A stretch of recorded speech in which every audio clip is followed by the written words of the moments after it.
I know you guys are excited to try the Logic Pro for iPad, especially as a Logic Pro X producer on the desktop, but I'm gonna just tell you why it's still a secondary door to me. And towards the end of this video, for new producers who are just trying out on Logic Pro for iPad, I'm gonna just tell you the reasons why you should stick with it. Stay tuned.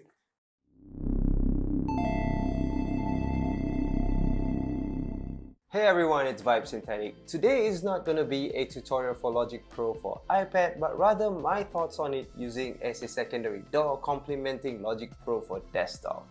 Now, for Logic Pro for iPad, from my experience the past 3 days, there are a couple of limitations that I'm still getting used to. That's why I'm still using it as a secondary door. Now let's have a look at these features on my iPad behind me, and let's get into the video right away.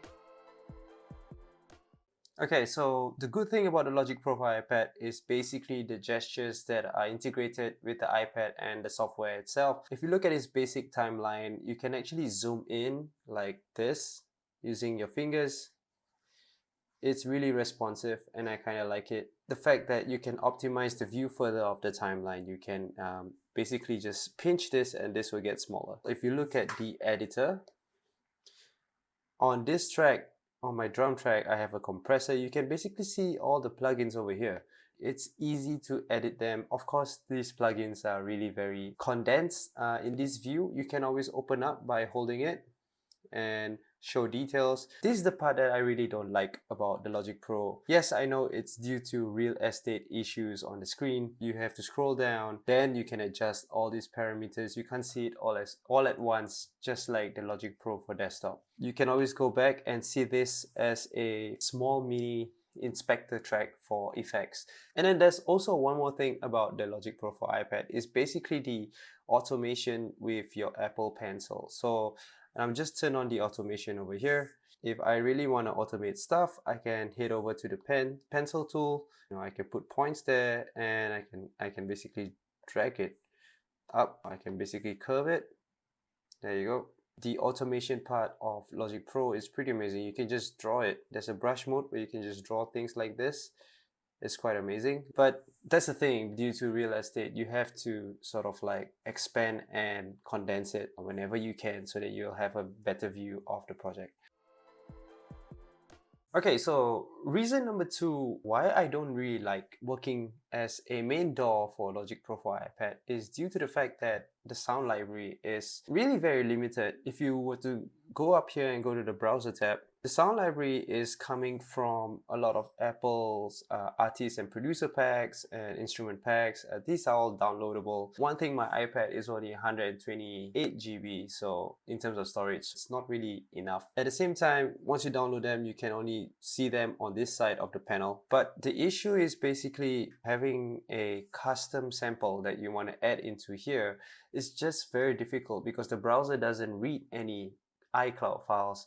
I think that's one thing that they should update in the long run. I think there's a way to do it where you can open the app and just drag the sample in. With the fact that the browser doesn't read the iCloud files, it's just not intuitive enough, because I would like my browser to read on a desktop for all my sample files. That's also going to be another thing where you will have to spend money on iCloud Drive. Yeah, you're going to pay like what, $12 a month for maybe 1 terabyte or something like that. And it's going to cost more subscription because Logic Pro is already a subscription based if you're talking about Logic Pro on iPad itself. So I think that's the downside for me, and I don't think I'll be using a lot of custom samples in Logic Pro for iPad.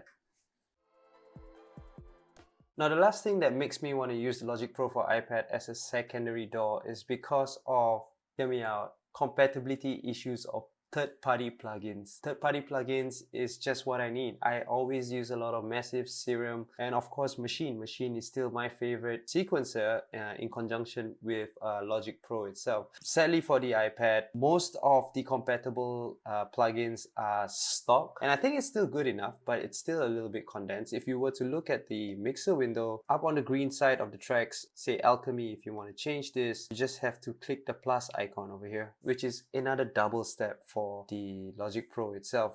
Comparison to Logic Pro for desktop, you don't have to press this setup button, right? You just have to hold and then change the instrument itself. Yes, again, due to real estate issues on the iPad, just remember to always save up your files as WAV files, because some of the plugins that you use on your desktop has to be compatible here as well, which I am confident it's not that compatible. By the way, this video is sponsored by BD Thought. I just want to make a quick shout out because BD Thought did my intro card for the start of this video. Now, if you're a YouTube creator or content creator online, you want to do motion graphics for your website or for your content, you can contact BD Thought because he is currently doing a pay-as-you-want service. I paid $1 for this motion graphics title card for my Premiere Pro, and you guys can get it too via the link down in my description below.